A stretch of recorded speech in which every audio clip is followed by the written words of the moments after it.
စာရေးဆရာလူချိုရေးသားထားတဲ့ဘာဖြစ်ဖြစ်စိတ်မြင့်နဲ့ဆိုတဲ့စာအုပ်ဟာလောကရန်တရားတွေကိုကြံ့ကြံ့ခံနိုင်ဖို့နဲ့စိတ်ဆင်းရဲစရာတွေကိုအကောင်းမြင်စိတ်နဲ့ဘလို့ကြော်ဖျက်ရမလဲဆိုတာကိုလမ်းညွှန်ထားတဲ့အဖိုးတန်စာအုပ်တစ်အုပ်ဖြစ်ပါတယ်ဗျာဒီစာအုပ်ရဲ့အနှစ်ချုပ်ကိုအချက်9ချက်နဲ့နားလည်လွယ်အောင်တင်ပြပေးလိုက်ပါတယ်၁ပြဿနာကိုရှုမြင်ပုံပြောင်းလဲခြင်း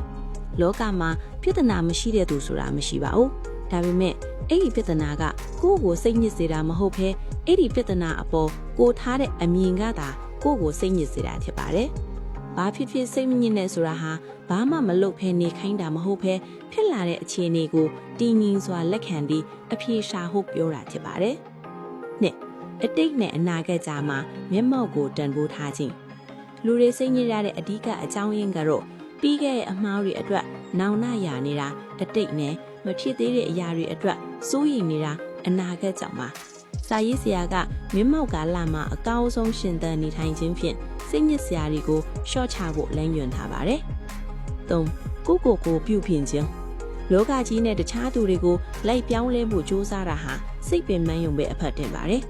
အကောင်းဆုံးနဲ့အထီးရောက်ဆုံးနည်းလမ်းကတော့